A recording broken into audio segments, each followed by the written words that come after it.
ABC One Television. ABC One Television. Madame, Messieurs, bonjour, bonsoir. Nous Sarabino et zo dépendre heureusement d'abisso à travers le monde.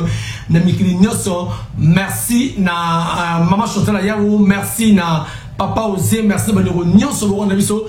ABC One, c'est Jésus-Christ qui est le number one.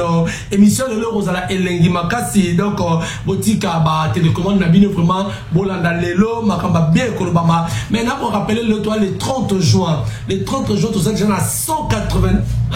Nous avons consommé 181 jours. Il nous reste pratiquement 184 jours pour que nous puissions dire au revoir 2021, bienvenue 2022. Mais pour rappeler que dans 5 ans de Kobasali, il reste 549 jours pour que tu aies adieu premier mandat Nabino et tu aies Makamosus. Donc, nous avons Yebelardo. Donc, Yebelardo, donc, merci Bandeko, le 30 juin, tous allez célébrer le 61e anniversaire. Il y a indépendance, il y a République démocratique du Congo depuis le 30 juin 1960.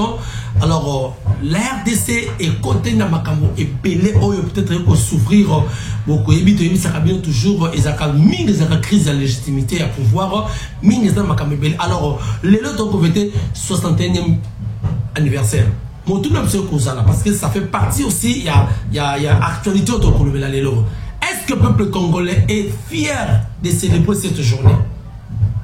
Est-ce que le peuple congolais a Kolbakeno, voilà, anniversaire, il y a l'élo, Naza Congolais, na CPLI, est-ce qu'elle peut dire ça? Alors, tentative de réponse, vous avez toujours dans l'émission et nous parlerons également dans problème de Est Nenge à Koro et Salamaki entre pays n'habituel du Congo, na pays Rwanda, ou ya Paul Kagame, au lobby autofina comme Makasi, au lobby Kakabaï na pouvoir, balobera banque, bangonde, balkanisateur, mais le lot, tout ça, bon, grand ami. Donc partager bango peto pesi bango maman na cop autobaka cop retour commission cop il y a exploitation il y a raffinage il y a or nengo donc sur le makambo oyo na moko ya ba libérateur Boketu premier Wayambo pe ba kozana commandant yeso auto so na bango vraiment bolanda bango. Alors bonjour Wayambo. Allô, bonjour. Oui, bonjour, papa. Wayambo, bonne santé. Ah, Zamba, l'équipe à Tamokili, papa. Voilà. Banape, Tara, vous êtes les libérateurs, Tozio, sur son ligne, première fois, là, Baïmbo Kanyoso, Balanaka, ABC One. Moi, message, nous, quoi, ça, Baïmbo Kanyoso, Bakoko, Pepe, Congolais, Nyoso, avant de voir l'émission, la biso. Non, papa, le commerce n'est pas du tout puissant. Le Koumouezou na Seigneur Jésus, le Koumou na Papa Kimbambo, Patrice Emery Lumumba, oui. Papa Kassaroubou, Maréchal Mobutu, Floribert Tshibéya, Bazana, Rossi Mukenchimanga, Dani Boteti, Général Baumba, Amadou Ndala Made, Bamor tout Oye Koufi na Mboka po ezo kufa na miso ya ngana yo ozomona ndenge bato bazo kufa. Ouais. Non, moi je crois que bandeko fait au cola ou bien toujours ma gravité ya makambo eza na mboka na biso de mboka wana l'état n'existe pas. Wow. République n'existe pas. Tous à la carte ya occupation. Mboka oyo vandi wana kikoma deuxième pays ya Uganda na Rwanda na ba Chinois na ba Libanais yo moko zomona la Kinshasa ndenge ba Chinois ba dominer bino ba Libanais ba dominer ba étranger to ba dominer bino bino mo ba kolomboka bokomi ba fikira Chinois pa ko beto bokufuka nyamo kelo ka ningwana Libanais pa ko eko kanyiso ka boy okeno pendenge wala kaka bino ba ndeko na biso bozo benda biso ba journaliste il fait bon réfléchir milliard fois tout comme na tata ka biso to ba de bino mo pe fait bon tara mo kinzacho voilà Wayambo mais respect elle dit boza ko s'écarter na bitumba il fait bon mo la paix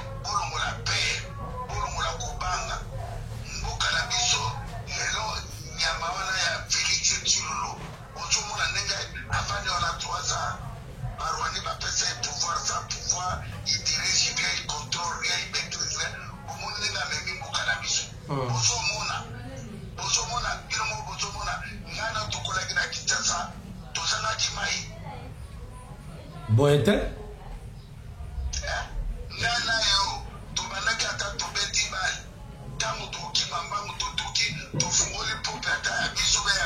Omelino mai. Ezalaka te?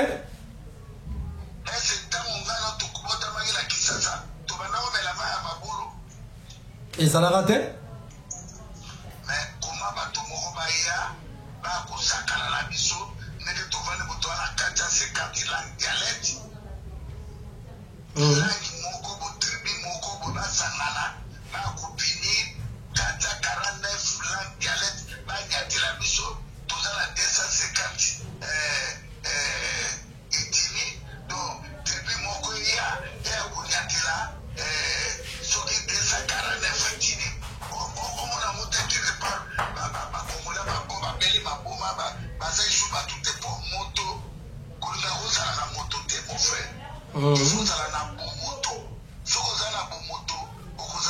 Ça la malade au mieux joué.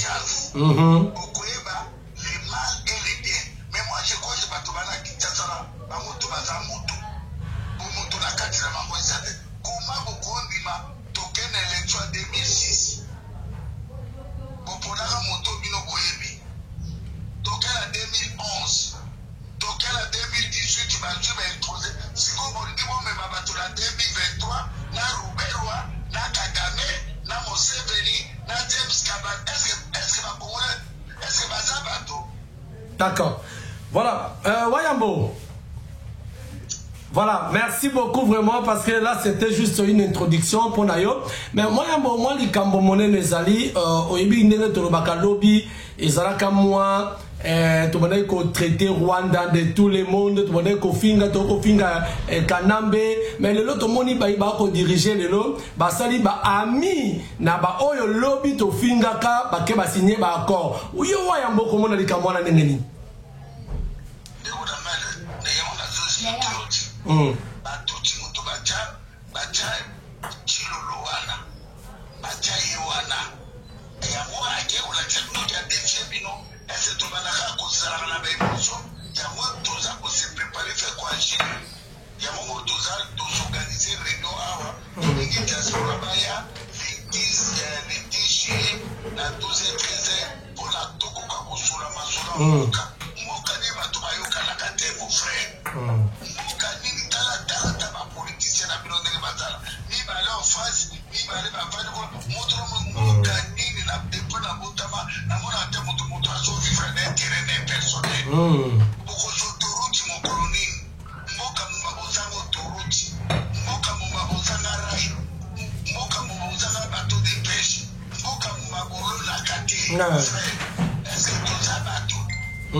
Ouais.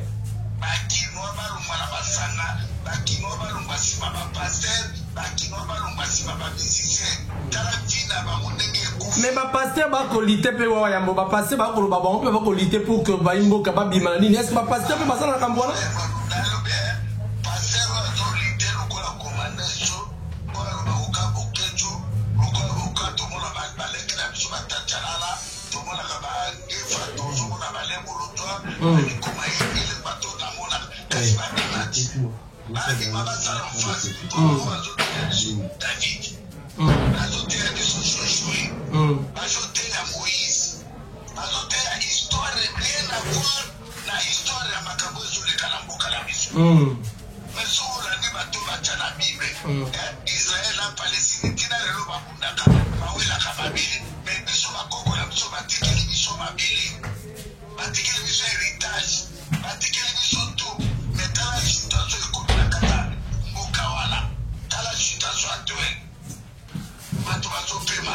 Docteur Ba, Wayambo donc ba pasteur ba pour accompagner pouvoir ba usurpateur.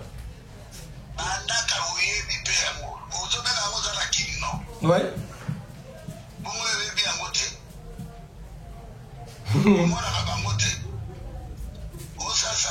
Tena ngala ko tuna yo po ba imbo ka bani ba yo ka ngope.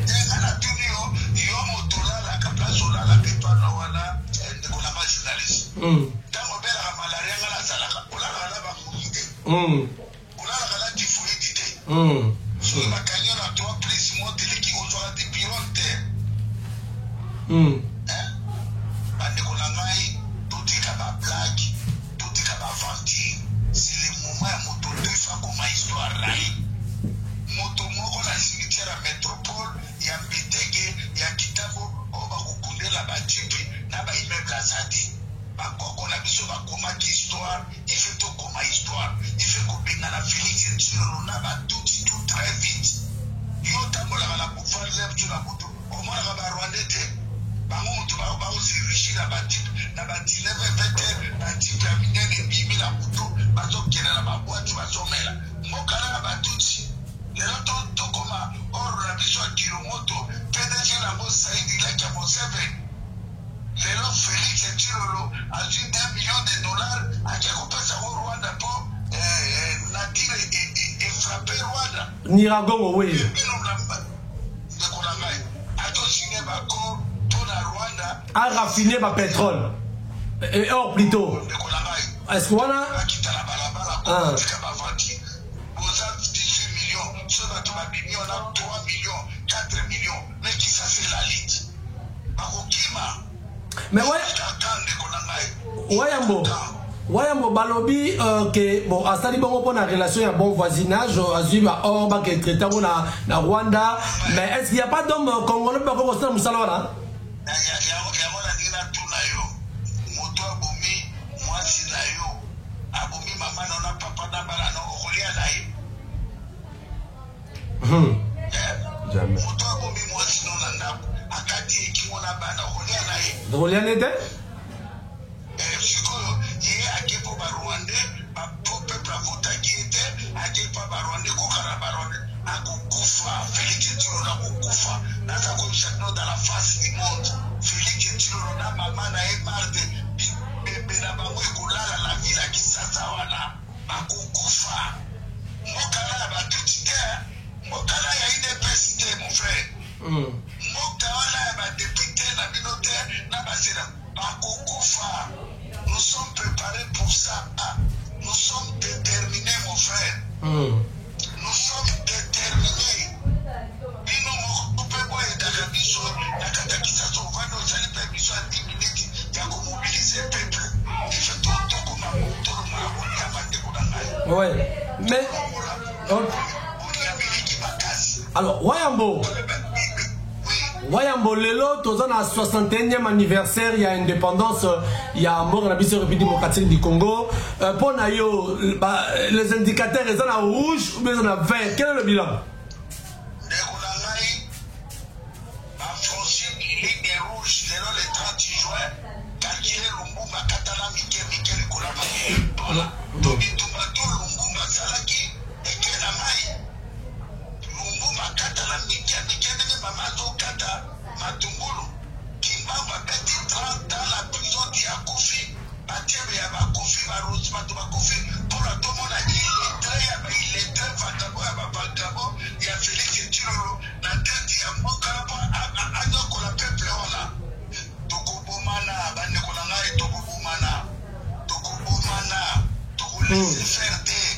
C'est fini mon frère. Les 30 jours, il y a une humiliation. 15 millions de morts. Mobutu dictateur. Mobutu a dit qu'il y a un dictateur a dit qu'il réside. Wapi réside. Dictateur a dit qu'il barrage à Inga. Wapi barrage à Inga. Et comme il régit les forages. Dictateur a dit qu'il y a une mission.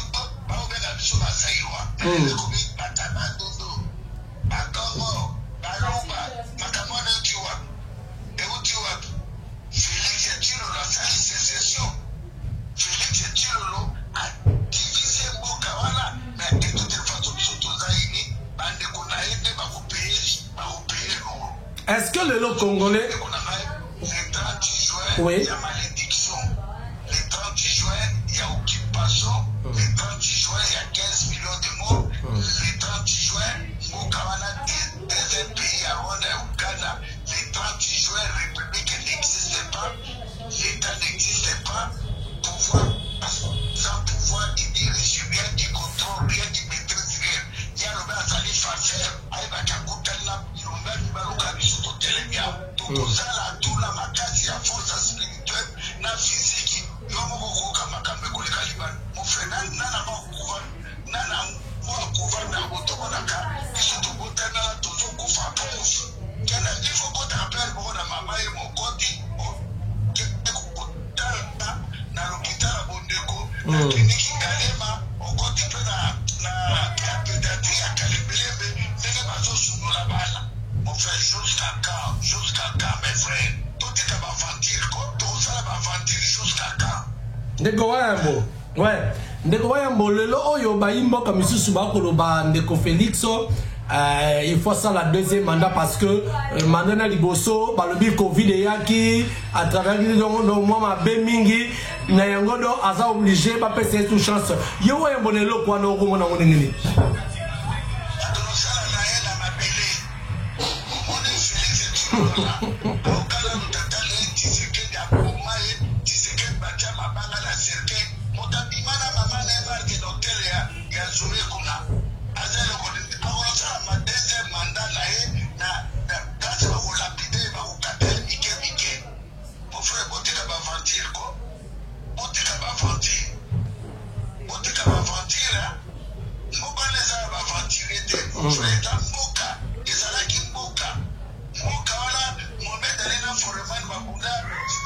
combat du siècle, oui, oui.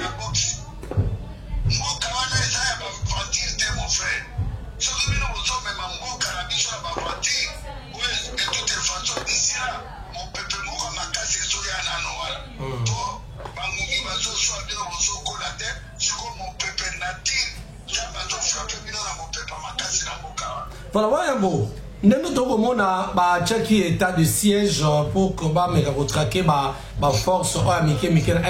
Pour nous, comment nous allons engager na bango bango sala pour la distraire population.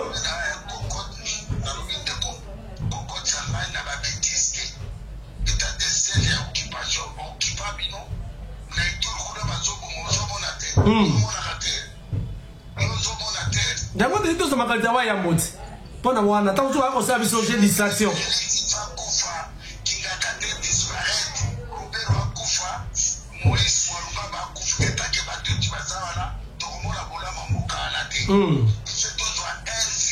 mon frère,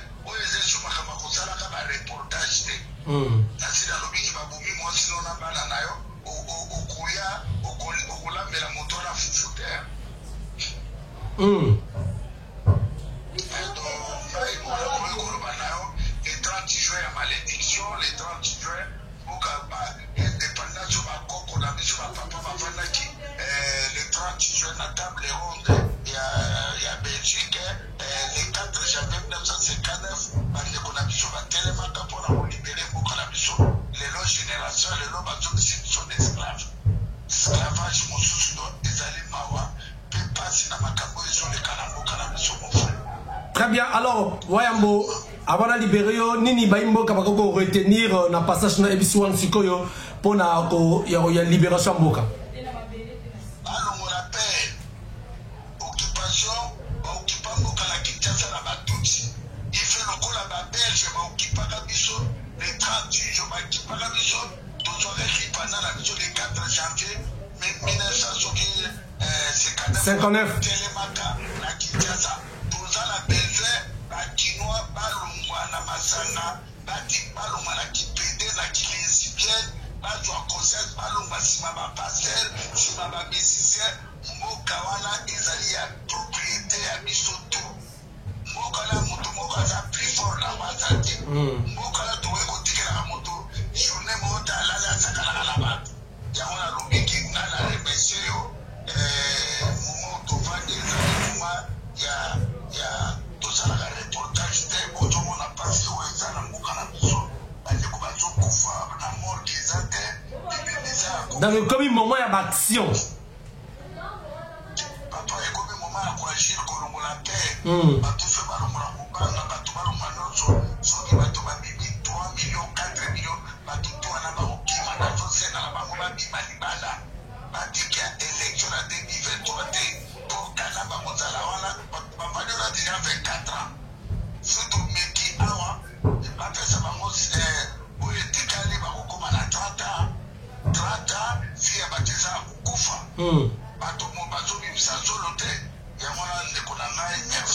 Merci. Merci beaucoup, mesdames et messieurs. N'invitez ceux qui commandent et sont comme Baxelo, Kopé, Azawana. Commandant Esso. Bien, commandant Esso, n'invitez un petit commentaire non, par rapport au 361e anniversaire. Il y a indépendance. Est-ce que les Congolais sont fiers les lors que 61 ans vraiment dans ces pays-là, dans l'indépendance, il y a beaucoup de choses. Je pense que parce que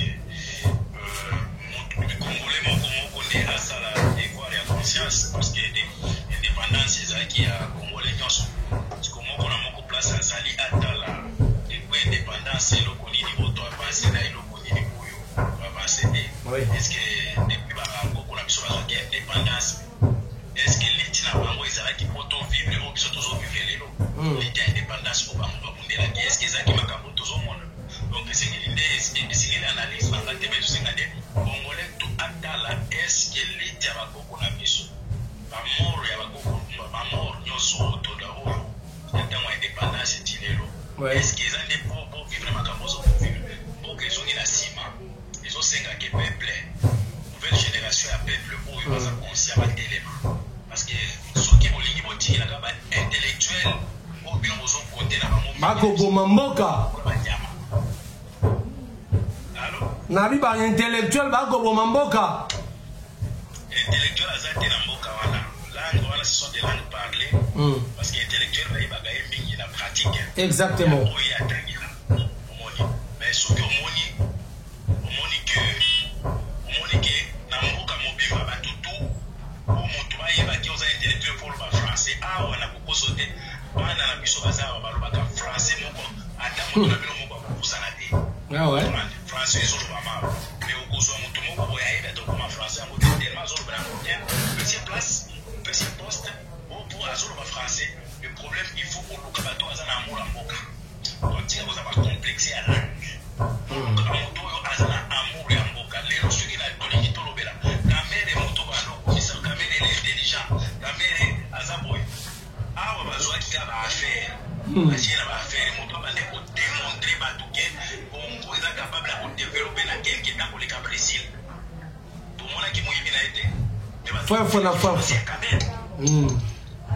bato akufela ki français ya kamere yango tozosenga bandeko na biso il faut pas kotikela ba intellectuel place ya koloba ke bango bato non bolongola complexe mboka wana souffrance eza kobattre na peuple ezobate na ba intellectuel te parce que ba intellectuel batengi lelo kanambe aumeli na mutu ya mboka wana parce que ba intellectuel cerveau na bango bati na place bazoservir ye mayele to omoni kanambe afanda mona bakwa eza ba intellectuel donc otika bolongola makambo olobaki ba intellectuel il faut kolobaki les Congolais oyo baza na amour ya mboka il faut bazwa mboka wana donc c'est ça bilan soki ya comment indépendance na bino wana na kokosa bino te une minute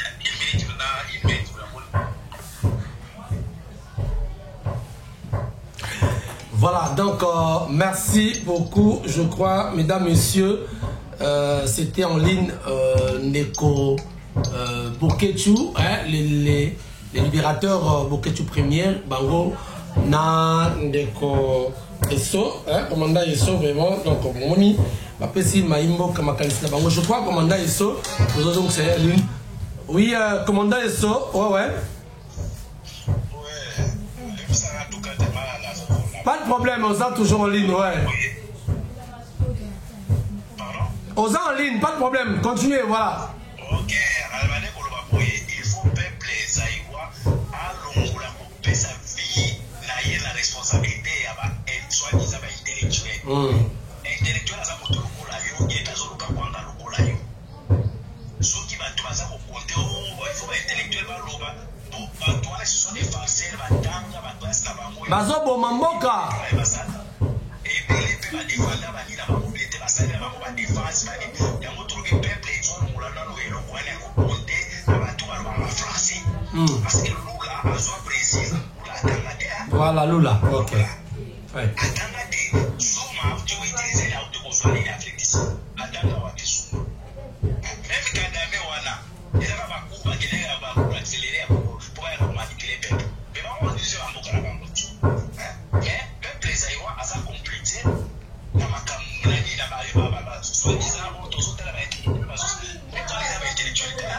Oh ouais, ils ont un complexe intellectuel.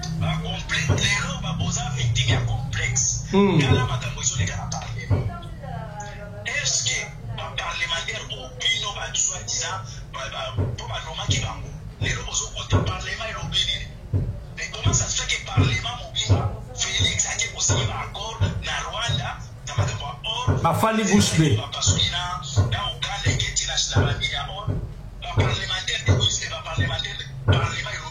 Est-ce que les au courant il y a quelques Félix qui ont conseillé accord? Soit qui va savoir vrai intellectuel. Est-ce que comment on appelle ça? Accord, tant que tu as signé accord, là, pays, par conséquence, par conséquence, c'est l'exploitation, elle va minérer la mission pour bénéficier de l'eau.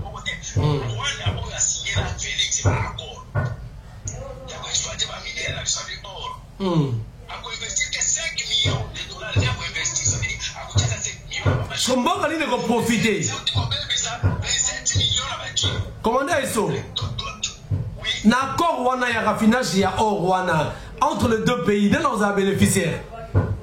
C'est raffinage exploitation à or. Raffinage est là, le quoi, surtout Timolé, pour ça, va tout raffiner, ça c'est autre chose. Voilà, ils allaient exploitation à or, là-bas, il va Timolé à moi, il va raffiner par là-bas. Ils ont raffinage, ils ont exploitation à or. C'est 5 millions de dollars, ça veut dire qu'il y a une machine et un outil. Si le banane n'est pas un bénéficiaire. Ça veut dire que c'est 27 millions. Même si 27 millions, on sauve là-bas, député va dire. Majib. Mais alors, tu comprends, ça va loin. 2 millions. Oh, il va pousser à 1 million de dollars. On va pousser à 1 milliard. Mais il y a même si 27 millions, on peut ça va député. Et c'est pour ça qu'on a dit que Félix a un bon rôle. Pourquoi on a dit qu'il a un bon rôle? Pourquoi pas les 27 millions pour sauver 5 machines? Parce que le Rwanda va utiliser 5 millions pour exploiter l'or. Et les 27 millions là, pourquoi pas pour sauver ma machine pour exploiter la or? Après, vous avez premier, il y a qui négocier dans la aide. Il y a qui négocier dans la aide, la salle de millions. Mais entre-temps, Félix, à ce qu'il y a qui dans mon plan, on lui demande à 2 millions, à Kabakabouya. Mais vous avez un champion à Kosenga. Makambo, vous avez un peut-être pas tous, pas dans le district. Makambo, vous avez un ça va dans ma conflit. On veut des acteurs dans la convoquée. Et si on va aller soulever un mot, Félix allait profiter d'un mot pour la glissement. Oh, bah le but. Profiter d'un mot pour la glissement. Ah, pour la 2023 glissement. Oui, déjà, tout ça, là, on peut bien avoir le commander sur le musique. Par contre, utiliser un mot pour assister, on peut organiser l'élection parce qu'on fait du pays empêché, on monte à moyen, on dit, on présente parce que la Covid des aliments, sous Covid, la Belgique est votée sous Covid. Sous Covid, la Belgique est élection. Sous Covid, les gens qui ont la Ligue là, on a déjà notre caméra. On a des Belgiques qui sont tombés. Mais on ne peut pas la dire. Moyen pour tomber, ça tellement crise économique. Là, il y a aussi une crise économique. Là, la crise économique qui était là, on a la combien d'écoles, combien d'hôpitaux sont tombés. La crise, on a le Covid. Mais parce que, commandant Esso, Bandeko va préparer discours de il y a 2023 sous prétexte que va justifier l'échec de la Covid, il faut ressourcer, mais ça, pour la bango, il n'y aura pas d'élection.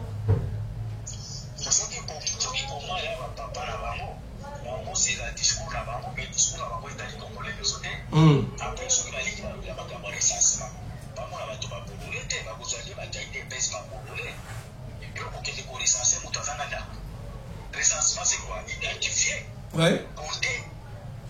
Et il y a aucun identifier pour tout le monde. Ceux qui passent pour l'organisation d'identité.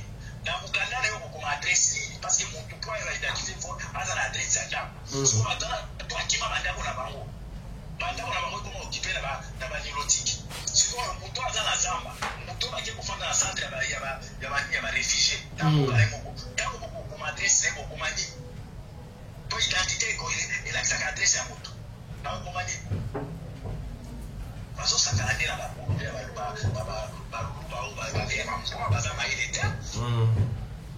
justification, il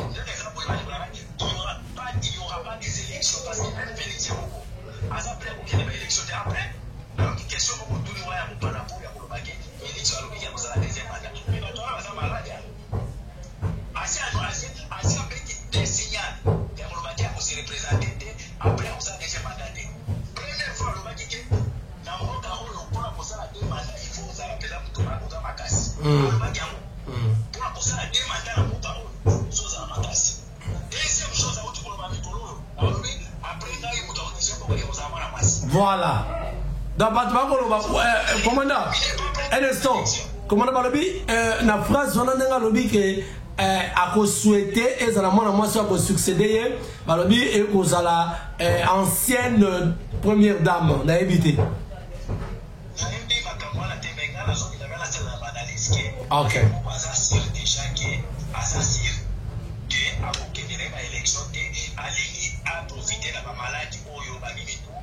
La justification est à dire que l'élection est l'élection positive. Après, qui va voter qui est à aucun des ressources. On a voter qui est je pense pas que l'élection fait 160%. À 2% sont votés. Ah, bah, ça trop sûr, hein, oui, bah, ça trop sûr.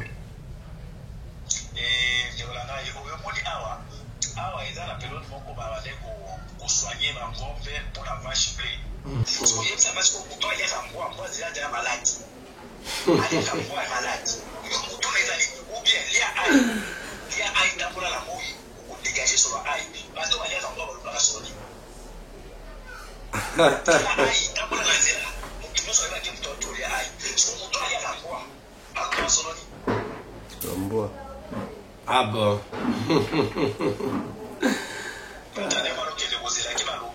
Sont des malades, il faut qu'on soigne ma voix, il faut qu'on ait responsabilité, il faut diriger tous les dégâts, tous les dégâts, qui va s'arrêter. Et tout le monde a aucune idée, il est clair. Mais comment ça se fait qu'il va pas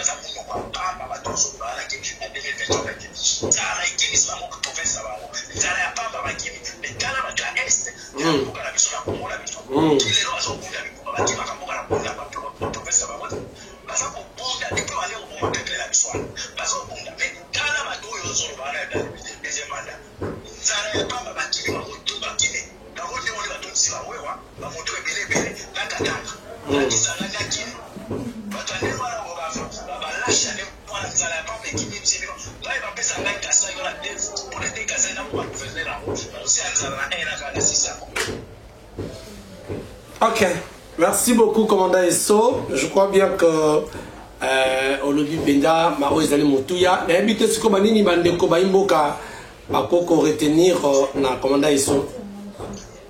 Pour retenir, et là on a aussi pour retenir, Félix, il est au service des Rwandais. Tout ce qui fait, c'est les intérêts des Rwandais.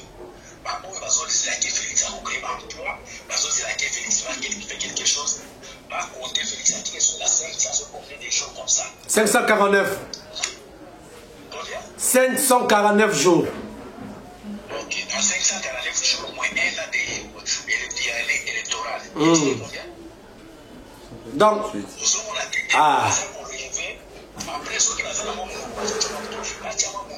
l'élection, la crédibilité, la légitimité à l'hôpital, oui, bureau, il va faire la cour. Quand on va négocier là-bas, on va la on va tout tolérer, on va il y a une pression, quand même, il y a une pression. Quand même, il y a une pression, hein. Pour le moment, même, il y a un caca, à Trisha qui va. Quand on va au Comité, à mon qui a organisé sur l'élection, Félix a mon arme à côté. À mon arme à côté. Donc, on va y aller. Félix a pour intérêt à peuple Zaïwati, a pour intérêt à Rwandais. Et on a électeur qui a démontré sur les contraires, à la sur le contrat, il y a accord signé à Rwandais, intérêt à peuple Zaïwati, il a dit Nakati. Accord on a signé à Ouganda, intérêt à peuple Zaïwati, il a dit Ouganda a tombé la sur autoroute. Au moins, autoroute, et puis qui s'engage, et qui asali autoroute à Ouganda, la Kassindi, c'est la mine, voilà. Pour quel objectif? A démontré que Félix est au service des peuples congolais ou des Rwandais. C'est ça. Donc, message est là, que Félix a monté au Bouma. A monté au Bouma. Que tel langage, les autres, ça va tout se passer. Donc, nous, les autres sont prêts de le faire. Très bien, merci, commandant Esso, na Wayambo, pour na temps na mine na bo pesibiso na émission. Voilà, merci beaucoup, madame, messieurs, nous sommes arrivés à la fin de cette émission. Je crois bien que ça vous a plu, hein. Voilà, donc on a souka émission na biso, tous avez na plaisir yako yamba pour na bino en duplex. Wayambo, Boketu Première, le libérateur, P. Commandant Esso, Oyotobe, dans Masolo Yamboka, je crois bien, vous avez quand même tout ce qu'on peut retenir, et que peuple congolais en a marre, peuple congolais a tant souffert, le peuple congolais ne se retrouve plus. Peuple congolais a collé en dessous, il y a $1. C'est un peuple qui a tant souffert de tout au continent, tout ça, au croupi, caca na misère, t'as la main commis. T'as la bonne image, le biné pour mon équipe, baïba fada bumbu, ne va pas souffrir. T'as l'autre tourmina, au lieu de régir des autres, on a régir des forages. Donc, il y a une avenue, 2, 3, une avenue, on a 3, 4, 5 forages, par exemple, creusés. Parce que Tinana pas qui fait. Parce que, on a le bimbo Kinshasa et Bindi. Pourquoi? Parce que, parce que le peuple a souffrir. Parce que, ça y est, produit à Bédia Maï, n'en parlons même pas, tu éviter, tout ça, barrage Awa, tout ça, produit pour Libanda, mais nous, un peuple potentiellement riche, mais en réalité, un peuple très très pauvre, mais potentiellement riche. Où en sommes-nous? Toza Wapi. Alors, le moment est venu de te rappeler, Bandekoto, il y a 549 jours. Lorsque on a une année électorale, parce que tu as un calcul, hein? On est resté combien de temps? Alors, il n'y aura pas de dongo. Donc nous le peuple on est là. Tout ça contre Moutouté, mais nous voulons que ce peuple a Zalapé. Voilà, nous avons un pays qui a plus de 2 347 409 km². Nous sommes le 4e pays le plus peuplé d'Afrique et le 2e pays en termes de superficie. Mais t'as la négociation de trop vivre.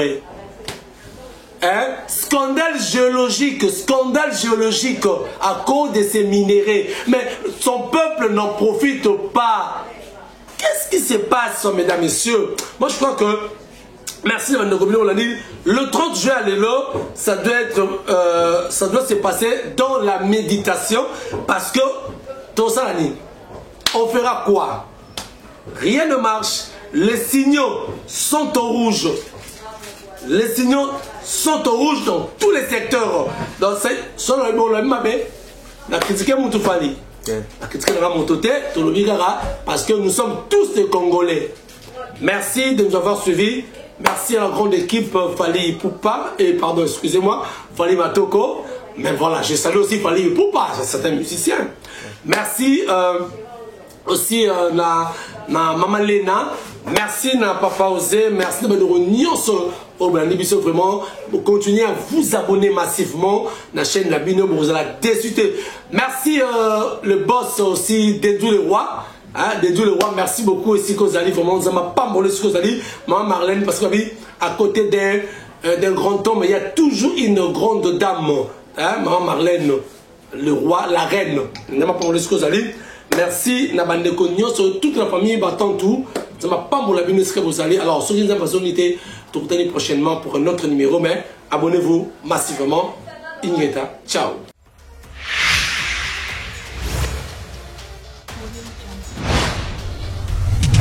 ABC One Television. ABC One Television.